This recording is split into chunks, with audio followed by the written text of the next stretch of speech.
लक्ष लक्ष टंकार बकेया पाउना पाई जिलापालଙ୍କ द्वारस्थ हेले समवाय समिति संघ। घटनाटी बलांगीर जिला डुंगरीपाली आगलपुर ब्लॉक दीर्घ वर्ष हेब धान क्रय करी आसुछंती हेले सरकारଙ୍କ ठारू मंडी रे मिलुनी लेबर पाउना।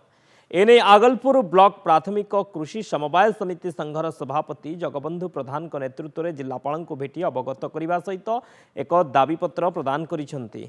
एथिरे ब्लॉकर समस्त 13 गोटी समवाय समितिर संपादक सामिल होइथिले। अन्यपटे चलित खरीफ धान किनार लेबर चार्ज दियाजिबा सह बकेया लेबर खर्च मध्य अनुध्यान करी दियाजिबो बोली जिलापाल सूचना दैछंती।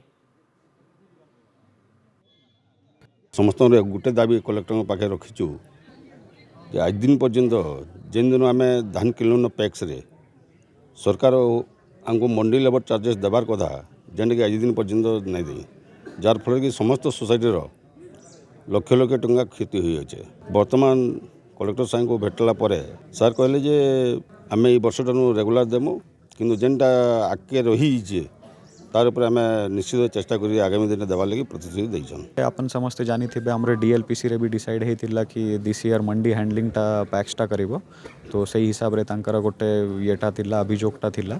तो आम एनश्योर करूँ जोटा मंडी हैंडलिंग चार्जेसटा अच्छी से माने रेगुलरली पाइबे, जिते ये करेंगे तार प्रॉपर मास्टर रोल वगैरह तांको मेंटेन करबा पाई कुहा हेछि। से माने जदि रिकॉर्डटा प्रोड्यूस करेंगे से माने पाई जिबे।